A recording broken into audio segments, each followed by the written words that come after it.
अजीजा नमन, आपको आपके भाई आदिल राजा का सलाम पहुंचे। मैं आपको खुश आमदीद कहता हूं सोल्जर स्पीक्स के ऊपर। आज के दिन का ये तीसरा और आखिरी वीलॉग है। 16 जनवरी 2026 है। उम्मीद करता हूं आखिरी है, कोई ब्रेकिंग न्यूज अगर नहीं आती तो।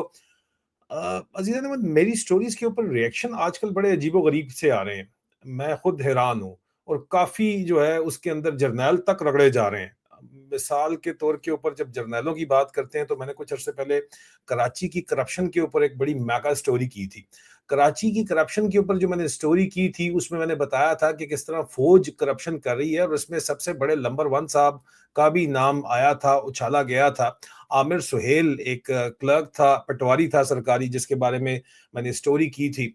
और उस स्टोरी में अरबों रुपए का भत्ता जो है वो उठाया जा रहा था, कराची से मुसलसल उठाया जा रहा था। अरबों रुपए के भत्ते की कहानी के अंदर director general military lands and cantonment Rawalpindi के शामिल थे। कराची से पैसा उठाया जाता था, बड़े बड़े मतलब के इस वक्त किंग पिन्स का जो रियल एस्टेट सेक्टर में कराची कंटोनमेंट के अंदर लोग शामिल हैं या क्लिफ्टन कैंट के अंदर शामिल हैं, उनके नाम सामने आए थे। स्टोरी मैंने की थी। ये जब मैं स्टोरीज इस तरह की करता हूँ तो ज्यादा एक मखसूस तबका होता है, या कराची के सुनेंगे तो कहेंगे कि नहीं पंजाबी इसको नहीं सुनेंगे, हालांकि कराची का पैसा पूरा पाकिस्तान चला रहा है। और मैं जो आइंदा स्टोरीज करने जा रहा हूँ, मैं उम्मीद करता हूँ उसके ऊपर भी इतना स्विफ्ट एक्शन हो, जिस तरह मैंने कराची की मिलिट्री लैंड एंड कंटोनमेंट की करप्शन की कहानी बताई और बताया कि किस तरह जिस इंक्वायरी ऑफिसर ने स्टोरी की थी, उसको बजाय इनाम मिलता उसको सर्विस से फारिग कर दिया गया, फौजी अफसर को, जी मेजर को फारिग कर दिया गया। लेकिन अब उसके ऊपर इंक्वायरी खोल गई मेरी स्टोरी के बाद, और उस इंक्वायरी के नतीजे में ये एक्सप्रेस, रोजनामा एक्सप्रेस की ये स्टोरी है, कंटोनमेंट अफसरान के खिलाफ इंक्वायरी, जिम्मेदारान के बयान रिकॉर्ड, फैसला 5 रुकनी आला सती इंक्वायरी कमेटी जारी करेगी। बरतरफियों जुर्माने का इम्कान है। और इसमें जनरल इरफान मलिक का भी नाम दरमियान में आ रहा है, जिनका ताल्लुक 12 बलूच से है।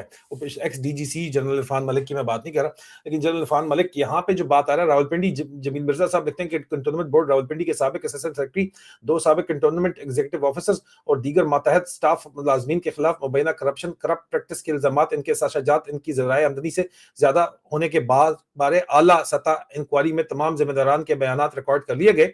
अब यहाँ पे मैं आपको बात बताता चलूं कि सिर्फ रावलपिंडी की कार्रवाई नहीं है, इनके पास एक एक क्लर्क के पास अरबों रुपए की जायदादें हैं, और ये आपस में पोस्टिंग ट्रांसफर्स होती रहती हैं। और डीजी एमएलएनसी जो है वो पूरे के पूरे यहाँ पे इंक्वायरी मेरी इतलात के मुताबिक पूरी की पूरे पाकिस्तान में चल रही है।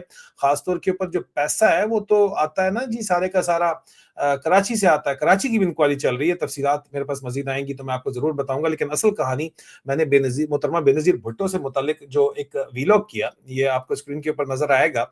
और इसका जो है वो टॉपिक था कि बेनजीर का कत्ल पार्ट 1, कारसाज हमला। अभी तक मैंने सिर्फ कारसाज हमले के ऊपर बात की है, और कारसाज हमले के ऊपर बात करने के बाद एक बहुत ही बड़ा अजीबो गरीब किस्म की एक सूरत हाल डेवलप हुई। इसके अंदर चौधरी असलम, जो कि आपको पता है संजय दत्त ने धुरंधर के अंदर जिसका किरदार अदा किया, उसके बाद से वो बहुत ज्यादा फेमस हो गया चौधरी असलम का कैरेक्टर।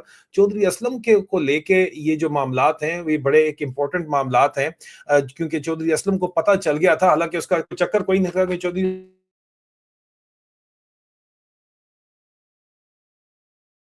असलम उस वक्त थी वो तकरीबन पहले जेल से बाहर निकला था। और ये क्या कहानी है मैं आपको बताऊंगा, बड़ी इंपॉर्टेंट है।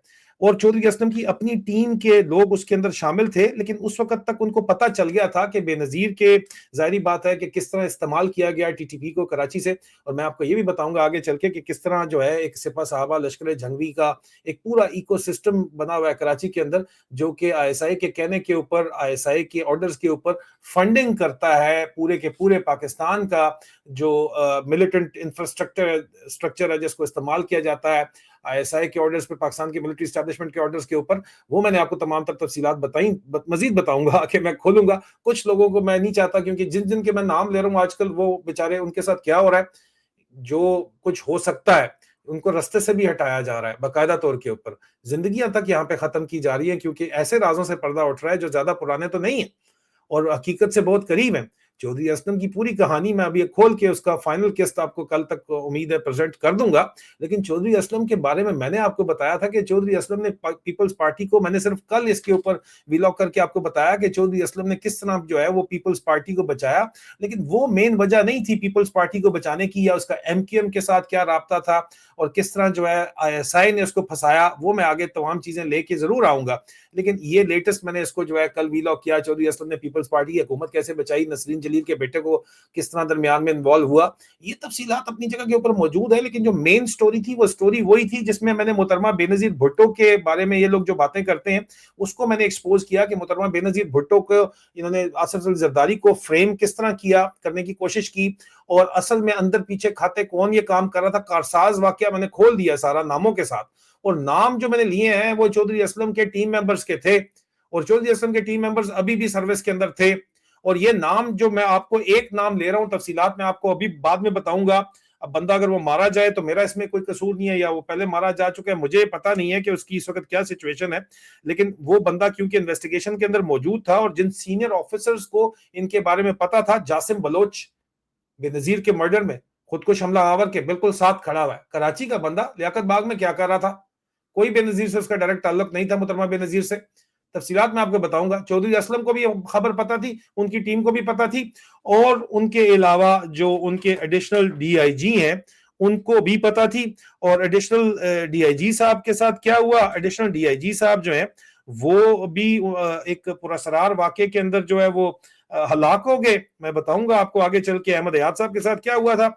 और उसके अलावा आप देखेंगे कि आपको पता चलेगा कि जनाब चौधरी असलम भी मारा गया, चौधरी असलम भी असैसिनेट हो गया, और चौधरी असलम के ऊपर 6-7-8 हमले हुए हैं। मैं सारी तफसील आपके पास लेके आऊंगा लहदा। लेकिन इस वक्त बेनजीर के मर्डर केस में जनाब वो खालिद शहनशाह के ऊपर बात डालने की कोशिश की गई, और खालिद शहनशाह को मर्डर एडिशनल आईजी की गाड़ी में बैठ के रहमान डकैत ने जाके किया, रहमान बलोच, सरदार अब्दुर्रहमान बलोच रहमान डकैत ने जाके किया था, क्योंकि वो कसूरवार समझता था उसको, हालांकि कसूरवार वो था नहीं, क्योंकि वो ऑर्डर लेता था आसिफ जरदारी साहब से। आसिफ जरदारी साहब मौके के ऊपर मौजूद थे भी नहीं, उसको फ्रेम करने की कोशिश पूरी की गई। वो मैं तमाम चीजें निकालूंगा, लेकिन असल मामले की हकीकत अगर किसी को पता है आज दिन तक कि क्या है, तो वो चौधरी असलम की टीम को पता है। ठीक है जी। और लेकिन चौधरी असलम की टीम के ऊपर अभी ये लोग जो है जहां पे भत्ता ले रहे हैं, 36 करोड़ रुपए महीने का भत्ता है इनका, सीटीडी का जो उन्होंने दफ्तर बनाया था, सीटीडी का जो सीट है उसके ऊपर। तो मतलब आप सोचें कि ये तो सिर्फ और सिर्फ वो भत्ता है जो सिर्फ सीसीडी के दफ्तर का है। यहाँ पे करोड़ों रुपया फीस सपाई लेवल तक के ऊपर उठाया जाता है, और इनको पता है सारी गेम क्या चल रही है। Mafia, running mafia, wheel with in wheel Pakistan के अंदर चल रहे हैं इस वक्त। और ये तमाम चीजें कौन मैनेज करता है, एक लिमिट तक किस तरह मैनेज करता है, उससे भी मैं पर्दा उठाने जा रहा हूं। लेकिन चौधरी असलम के मुतालिक जो मैंने बातचीत बताई, और मोहतरमा बेनजीर भुट्टो मरहूम के कत्ल के बारे में जो मैंने बातचीत अभी तक बताई, वो चौधरी असलम की पूरी टीम को पता है। लेकिन चौधरी असलम की टीम के खिलाफ अचानक ही मेरे इस वीलॉग के बाद, आज 16 जनवरी है, 14 जनवरी को ऑर्डर्स निकलते हैं जनाब, और अचानक ही ऑर्डर्स निकलते हैं। हालांकि केसेस तो पेंडिंग सारे पड़े होते हैं रेडी रेकनिंग के अंदर। सब इंस्पेक्टर राजा खालिद महमूद, ठीक है जी, इस बंदे के खिलाफ ऑर्डर निकलता है, राजा खालिद। और राजा खालिद बराह रास्त सिंध पुलिस के जराये के मुताबिक, और पाकिस्तान इंटेलिजेंस कम्युनिटी में मौजूद जराये के मुताबिक, और पाकिस्तान एयर इंटेलिजेंस की जराये के मुताबिक, एयरफोर्स वाले जब कम करना थे करजन ने, उनके मुताबिक बराह रास्त इन्वॉल्व था चौधरी असलम के मर्डर के अंदर। अली रजा दूसरा बंदा था। ये दोनों आईएसआई के साथ किस तरह कोऑपरेट कर रहे थे, तफसील मैं आपको बताऊंगा। लेकिन राजा खालिद महमूद जो है उसको जनाब बाकायदा तौर के ऊपर इंक्वायरी और डिसमिसल फ्रॉम सर्विस के ऑर्डर निकलते हैं इसके। 14 जनवरी को आप देख लें, अचानक ही। इसके पास बड़े राज हैं भाई, आईएसआई के भी बड़े राज हैं, लेकिन इसको फिर भी भड़का दिया गया। जर्नलों के मामलात सामने आ रहे हैं। दूसरा बंदा जनाब चौधरी जावेद अहमद, अगेन उस नंबर से जनाब डिसमिसल फ्रॉम सर्विस। इकट्ठे ऑर्डर देखें 14 जनवरी के हैं सारे, 14 जनवरी 2026 के ऑर्डर हैं। अहमद नवाज साहब ने साइन किए हैं, जो पंजाब से लाए गए हैं, और आईजी आजाद खान को भी पंजाब से लाया गया है। बहरहाल एंटी नवाज शरीफ ही उनको समझा जाता है, लेकिन ये किसके ऑर्डर्स के ऊपर काम कर रहे हैं ये भी आप देख लें। अहमद नवाज साहब जो है वो डिप्टी डीआईजी के तौर के ऊपर लाए गए हैं, और ये नई टीम लाई गई है यहाँ पे कराची के अंदर जो ये काम फौरन इस वक्त कर रही है। फखर इकबाल हेड कांस्टेबल फॉर्मरली इसको जो है ये भी उसके अंदर शामिल था। ये सारी चौधरी असलम की टीम है, देख लें आप। शोएब खान हेड कांस्टेबल, ये सारे के सारे हेड कांस्टेबल लेवल भी जो है ये आप कराची का इनका लेवल नेक्स्ट लेवल का है, मैं आपको सारी कहानी खोलूंगा। Head constable Rizwan Amjad dismissal from service जनाब। Head constable PC Mohammad Farooq, ठीक है जी। और उसके अलावा जनाब एसआई गुलाम शबीर भल्लो, ये भी फारिग। ये सारे लोगों को मैंने जो है आपको सारा किस्सा खोलने जा रहा हूं, फिक्र ना करें।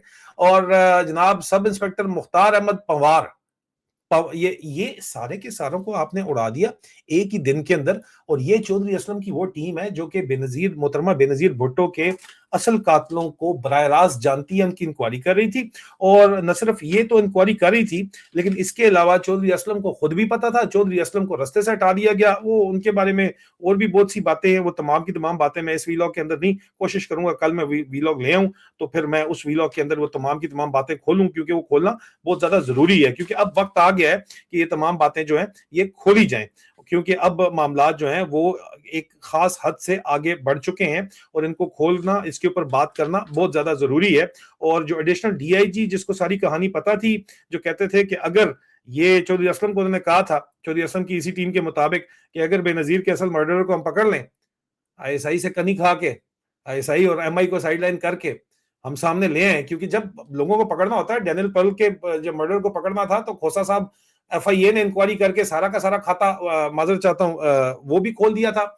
और जब मुंबई ब्लास्ट हुए थे और जब वो पकड़ने थे तो नवाज शरीफ गवर्नमेंट थी, उन्होंने एफआईए को कहा कि खोलो, तो एफआईए ने सारे का सारा कच्चा छटा खोल दिया था। उन्होंने ये भी बता दिया था कि इंजन पंजाब से किस बंदे ने आके बनाया, किश्ती किस बंदे ने खरीदी, उसको मुंबई कौन ड्राइव करके लेके गया, ये किस कहां कहां पे रहता था, वो पूरी इंक्वायरी छुपा दी गई। और आज तक आईएसआई एमआई और फौज कहती है कि झूठ है, झूठ है, झूठ है। क्यों झूठ बोलते हैं? क्योंकि जनाब जितनी भी आपकी कलदम तंजीमें हैं, चाहे वो लश्कर हो, लश्कर जंगवी हो, सिपाही साहबा हो, चाहे वो जो है वो लश्कर तैयबा हो, चाहे वो जैश मोहम्मद हो, इनका एक इकोसिस्टम है। पंजाब सेंट्रिक की मैं बात कर रहा हूं, पंजाबी तालिबान भी उसके अंदर शामिल हैं जो टीटीपी के अंदर इन्फिल्ट्रेट करवाए गए हैं, आपको ये भी मैं बता दूं।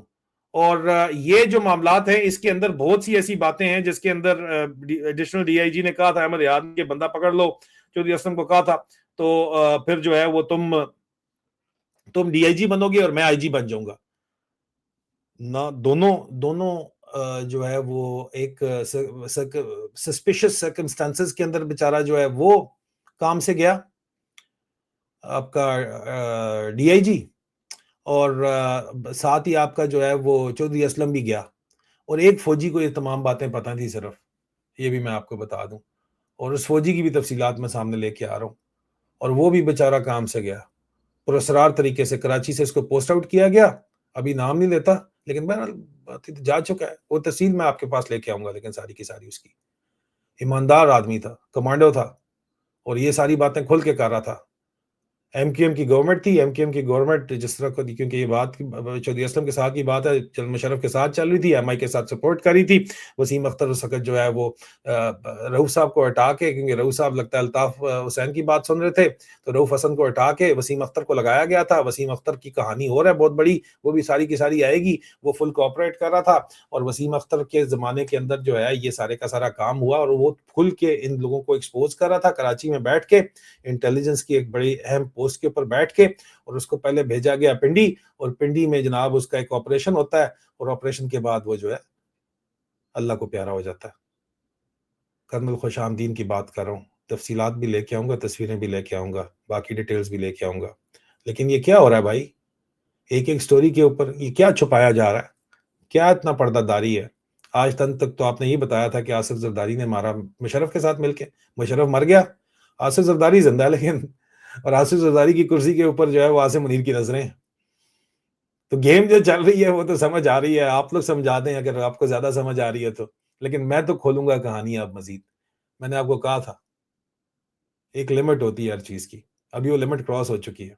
लेकिन दूसरी तरफ इंक्वायरीज हो रही है, बड़ी अच्छी बात है। फिर बात करते हैं, जहां तक जाती है फिर बात करेंगे इसके ऊपर। अपना ख्याल रखिए, बहुत जल्द दोबारा मुलाकात होती है। खुदा।